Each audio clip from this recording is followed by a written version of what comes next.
dạ tao ra mẹ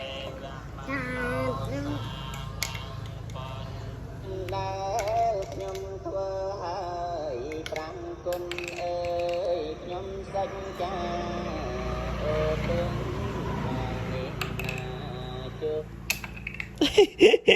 ហៅស្ពះឆ្មែមិញបញ្ញាហៅស្ពះឆ្មែ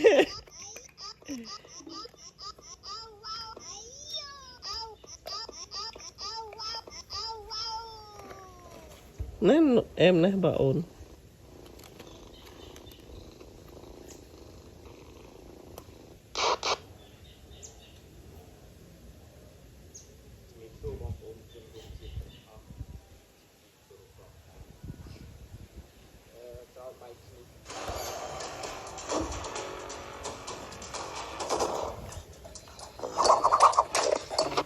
ដែ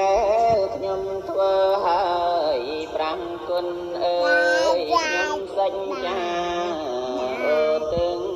ផលគេអត់ស្ពះទេ